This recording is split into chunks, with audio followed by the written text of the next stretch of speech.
हरे कृष्णा, जय माता दी। आज माघ मास गुप्त नवरात्रि का तीसरा दिन है और आज दिनांक है 1 फरवरी, दिन शनिवार। और आज तृतीया तिथि जो कि 31 जनवरी शुक्रवार को दोपहर 2 बजे से प्रारंभ हुई थी, आज 1 फरवरी शनिवार को सुबह 11:38 पर समाप्त होगी। इसके बाद में चतुर्थी तिथि प्रारंभ हो जाएगी। और माघ मास के शुक्ल पक्ष की तृतीया तिथि को महाविद्या माँ त्रिपुर सुंदरी की पूजा का विधान है। माँ त्रिपुर सुंदरी की पूजा के अलावा आज माँ भगवती के तीसरे स्वरूप माँ चंद्रघंटा की भी पूजा की जाती है।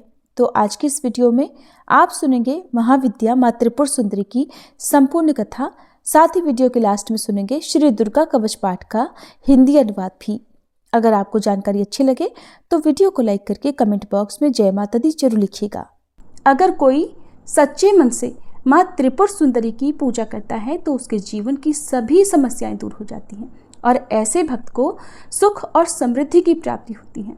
शास्त्रों में माँ त्रिपुर सुंदरी को महाविद्याओं की तीसरी विद्या कहा गया है।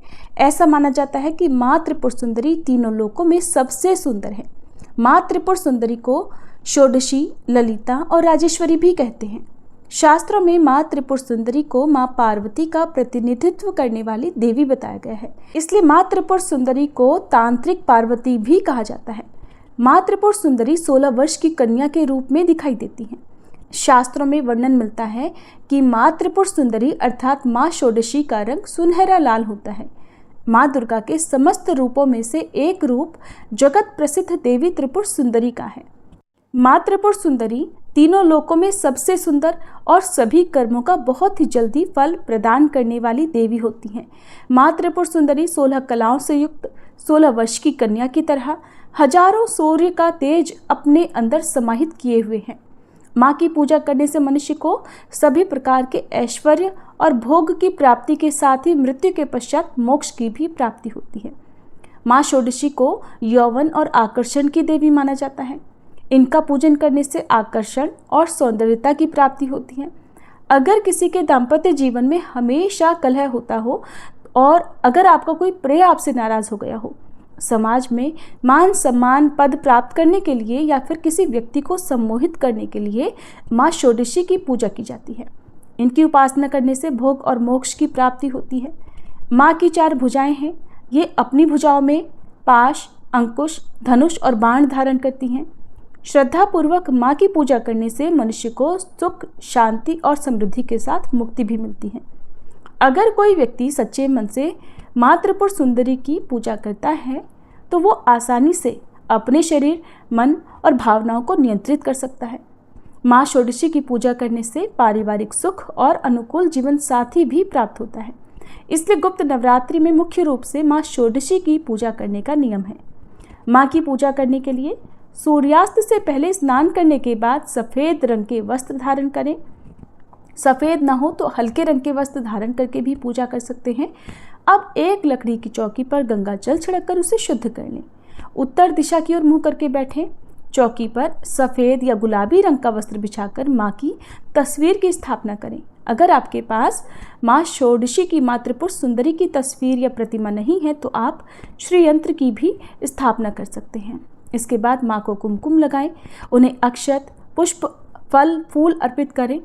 माँ षोडशी को दूध से बना प्रसाद या खीर चढ़ाना शुभ माना जाता है। ये सभी सामग्री अर्पित करने के बाद सच्चे मन से विधि विधान से मंत्रों का जाप करके माँ की पूजा करनी चाहिए।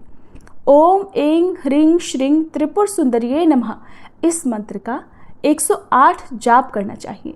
हाथ में पुष्प लेकर कथा पढ़नी चाहिए। कथा पढ़ने के बाद माँ षोडशी की आरती करें। सफ़ेद रंग की मिठाई या खीर से माँ को भोग लगाएं। पूजा करने के बाद सबसे अंत में पूजा में हुई किसी भी गलती के लिए माँ से क्षमा प्रार्थना करें। पूजा करने के बाद जो प्रसाद है उसे 9 साल से छोटी कन्याओं को प्रसाद रूप में बांट देना चाहिए। गुप्त रूप से ही ये प्रसाद आपको बांटना है। यदि ऐसा करना संभव ना हो, छोटी कन्या आपको नहीं मिल रही हो, किसी एक कन्या को भी आप खिला सकते हैं। परिवार में यदि कोई कन्या छोटी है तो आप उन्हें ये प्रसाद दे सकते हैं। अगर ऐसा भी संभव ना हो तो आप इस प्रसाद को गौ माता को खिला सकते हैं।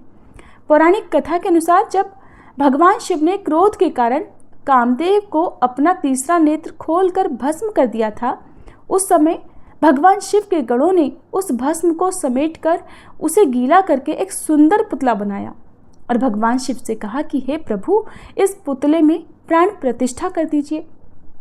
जिसके बाद भगवान शिव ने उस पुतले में प्राण प्रतिष्ठा कर दी, लेकिन वह भस्म से उत्पन्न होने के कारण उससे जो पुरुष उत्पन्न हुआ उसमें तमोगुण की अधिकता थी, जिसके बाद वह तीनों लोकों में हाहाकार मचाने लगा। उसने देवराज इंद्र के ही समान दूसरे स्वर्ग का निर्माण किया और फिर स्वर्गलोक पर भी आक्रमण कर दिया। जिसके बाद देवराज इंद्र देवर्षि नारद के पास गए। उपाय के रूप में नारद जी ने उन्हें आद्य शक्ति की विधिवत रक्त और मांस से पूजा करने के लिए कहा।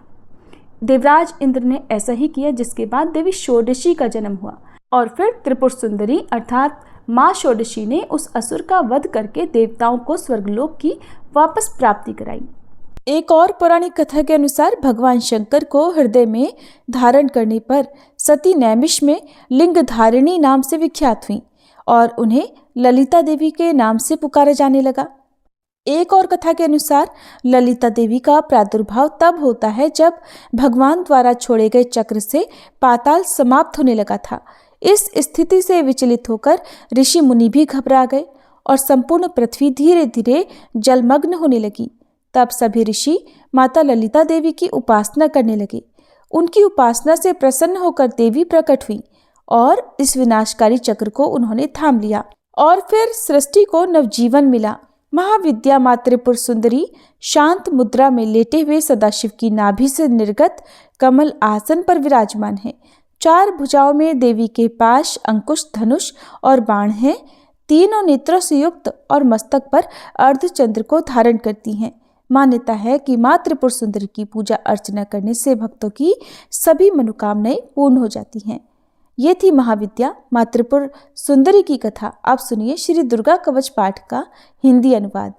देवी कवच को भगवान ब्रह्मा जी ने ऋषि मार्कंडेय को सुनाया था। महर्षि मार्कंडेय श्री ब्रह्मा जी से बोले, हे पितामह, संसार में जो गुप्त हो और जो मनुष्यों की सब प्रकार से रक्षा करता हो और जो आपने किसी को भी आज तक बताया न हो, वह कवच मुझे बताइए। श्री ब्रह्मा जी कहने लगे, अत्यंत गुप्त और सब प्राणियों की रक्षा करने वाला, सबकी भलाई करने वाला कवच मुझसे सुनो। प्रथम शैलपुत्री, दूसरी ब्रह्मचारिणी, तीसरी चंद्रघंटा, चौथी कुष्मांडा, 5वीं स्कंद माता, 6ठी कात्यायनी, 7वीं कालरात्रि, 8वीं महागौरी और 9वीं सिद्धिदात्री। ये देवी की 9 मूर्तियां हैं। ये नव दुर्गा कहलाती हैं। आग में जलता हुआ, रण में शत्रु से घिरा हुआ, विषम संकट में फंसा हुआ मनुष्य अगर देवी दुर्गा के नामों का स्मरण करे तो उसको कभी भी हानि नहीं हो सकती। रण में उसके लिए कुछ भी आपत्ति नहीं होती और न उसे किसी प्रकार का कोई दुख या डर ही होता है। हे देवी, जिसने श्रद्धापूर्वक तुम्हारा स्मरण किया है उसकी वृद्धि होती है और जो तुम्हारा चिंतन करते हैं उनकी तुम निस्संदेह रक्षा करने वाली हो। चामुंडा प्रेत पर, वाराही भैंसे पर, रौद्री हाथी पर, वैष्णवी गरुड़ पर अपना आसन जमाती हैं। माहेश्वरी बैल पर, कौमारी मोर पर और हाथ में कमल लिए हुए विष्णु प्रिया लक्ष्मी जी कमल के आसन पर विराजती हैं। बैल पर बैठी हुई ईश्वरी देवी ने श्वेत रूप धारण कर रखा है और सब प्रकार के आभूषणों से विभूषित ब्राह्मी देवी हंस पर बैठती हैं और इस प्रकार ये सब देवियां सब प्रकार के योगों से युक्त और अनेक प्रकार के रत्न धारण किए हुए हैं। भक्तों की रक्षा के लिए संपूर्ण देवियां रथ में बैठी और क्रोध में भरी हुई दिखाई देती हैं तथा चक्र, गदा, शक्ति, हल, मूसल, खेटक और तोमर, परशु तथा पाश, भाला और त्रिशूल और उत्तम शारंग आदि शस्त्रों को दैत्यों के नाश के लिए और भक्तों की रक्षा करने के लिए, देवताओं के कल्याण के लिए धारण किए हुए हैं। हे महारौद्रे, अत्यंत घोर पराक्रम, महान बल और महान उत्साह वाली देवी, आपको मैं नमस्कार करता हूँ। हे देवी, आपका दर्शन दुर्लभ है और आप शत्रुओं के भय को बढ़ाने वाली हैं। हे जगदम्बिके, मेरी रक्षा करो। पूर्व दिशा में ऐन्द्री शक्ति मेरी रक्षा करे, अग्निकोण में अग्नि शक्ति, दक्षिण दिशा में वाराही देवी और नैऋत्य कोण में खड्ग धारिणी देवी मेरी रक्षा करें। पश्चिम दिशा में वारुणी, वायु कोण में मृगवाहिनी, उत्तर दिशा में कौमारी और ईशान कोण में शूलधारिणी देवी मेरी रक्षा करें। ब्रह्माणी ऊपर की ओर से मेरी रक्षा करें और वैष्णवी देवी नीचे की ओर मेरी रक्षा करें। और इसी प्रकार शव पर बैठी चामुंडा देवी दसों दिशाओं में मेरी रक्षा करें। जया देवी आगे, विजया पीछे की ओर, अजिता बाईं ओर, अपराजिता दाहिनी ओर मेरी रक्षा करें। उद्योतिनी देवी शिखा की रक्षा करे तथा उमा मेरे मस्तक पर विराजमान होकर मेरी रक्षा करे। इसी प्रकार ललाट की मालाधरी देवी रक्षा करे और यशस्विनी देवी मेरी भौहों की रक्षा करें। भौहों के मध्य भाग में त्रिनेत्रा, नथुनों की यमघंटा देवी रक्षा करे। नेत्रों के मध्य में शंखिनी देवी और द्वारवासिनी देवी कानों की रक्षा करे। कपोलों की कालिका देवी और कानों के मूल भाग की भगवती शांकरी रक्षा करे। सुगंधा नासिका में और चर्चिका ऊपर के ओंठ में, अमृतकला नीचे के ओंठ की सरस्वती देवी जीभ की रक्षा करे। कुमारी देवी दांतों की और चंडिका कंठ प्रदेश की रक्षा करें। चित्रघंटा गले की घाटी की और महामाया तालु की रक्षा करें। कामाक्षी देवी ठोड़ी की और सर्वमंगला मेरी वाणी की रक्षा करें। भद्रकाली गर्दन की और धनुर्धरी पीठ के मेरुदंड की रक्षा करें। कंठ के बाहरी भाग की नीलग्रीवा और कंठ की नली की नलकुबरी रक्षा करें। दोनों कंधों की खड्गिनी और वज्रधारिणी मेरी दोनों बाहों की रक्षा करें। दोनों हाथों की दंडनी और उंगलियों की रक्षा अंबिका देवी करें। शूलेश्वरी देवी संपूर्ण नखों की, कुलेश्वरी देवी मेरी कुक्षी की रक्षा करे। महादेवी दोनों स्तनों की और शोक विनाशिनी देवी मेरे मन की रक्षा करे।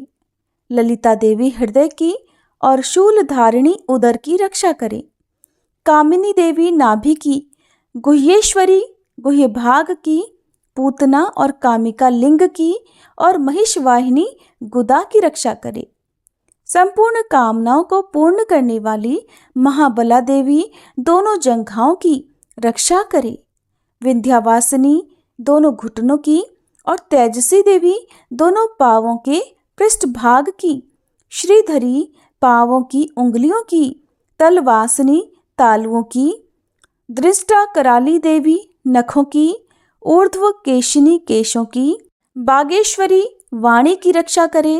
रोमावलियों के छिद्रों की कौबेरी और त्वचा की बागेश्वरी देवी रक्षा करे। पार्वती देवी रक्त, मज्जा, वसा, मांस, हड्डी की रक्षा करे। आंतों की कालरात्रि देवी, पित्त की मुकुटेश्वरी देवी, पद्मावती कमलकोश की चूड़ामणि कफ की रक्षा करे।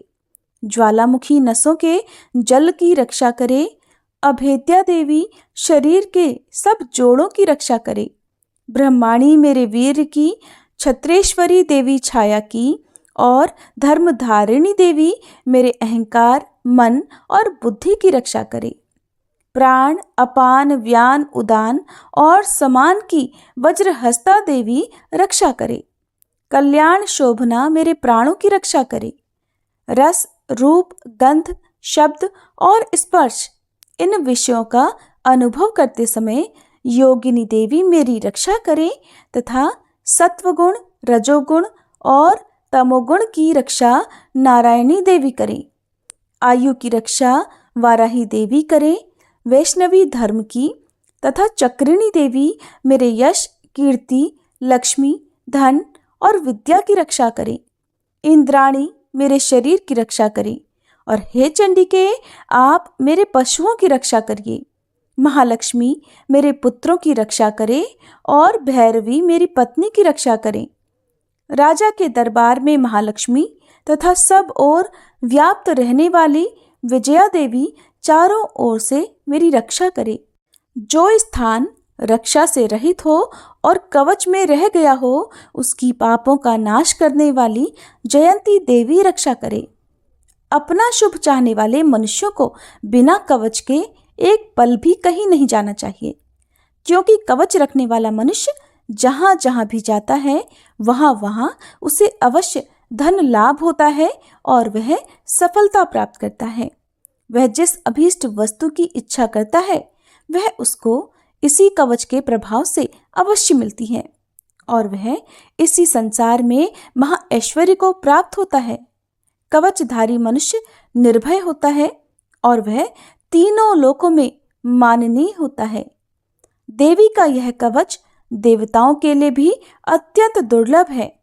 जो प्रतिदिन नियम पूर्वक तीनों संध्याओं के समय श्रद्धा के साथ इसका पाठ करता है, उसे देव शक्ति प्राप्त होती है। वह तीनों लोकों को जीत सकता है और अकाल मृत्यु से रहित होकर 100 वर्षों तक जीवित रहता है। उसकी लूता, चर्म रोग, विस्फोटक आदि समस्त व्याधियां समूल नष्ट हो जाती हैं और स्थावर, जंगम तथा कृत्रिम विष दूर होकर उनका कोई असर नहीं होता और समस्त अभिचारक प्रयोग और इस तरह के जितने यंत्र मंत्र इत्यादि होते हैं इस कवच के हृदय में धारण करने पर नष्ट हो जाते हैं। इसके अलावा पृथ्वी पर विचरने वाले भूचर, नभचर, जलचर प्राणी, उपदेश मात्र से सिद्ध होने वाले निम्न कोटि के देवता, अपने जन्म से साथ प्रकट होने वाले देवता, कुल देवता, माला आदि डाकिनी, शाकिनी, अंतरिक्ष में विचरने वाली अत्यंत बलवती भयानक डाकिनियां, ग्रह, भूत, पिशाच, यक्ष, गंधर्व, राक्षस, ब्रह्म राक्षस, बेताल, कुष्मांड और भैरव आदि अनिष्टकारक देवता भी उस मनुष्य को जिसने कि अपने हृदय में यह कवच धारण किया हुआ है देखते ही भाग जाते हैं। इस कवच के धारण करने से मन और तेज बढ़ता है। जो मनुष्य इस कवच का पाठ करके सप्तशती चंडी का पाठ करता है उसका यश जगत में विख्यात होता है और जब तक वन, पर्वत और कानन आदि इस भूमंडल पर हैं तब तक यहाँ पुत्र पौत्र आदि संतान परंपरा बनी रहती है। फिर देहांत होने पर ऐसा मनुष्य परम पद को प्राप्त होता है जो देवताओं के लिए भी दुर्लभ है और अंत में सुंदर रूप को धारण करके भगवान शंकर के साथ आनंद करता हुआ परम मोक्ष को प्राप्त होता है। श्री दुर्गा कवच पाठ समाप्त। प्रेम से बोलिए दुर्गे मात की जय, नव दुर्गाओं की जय।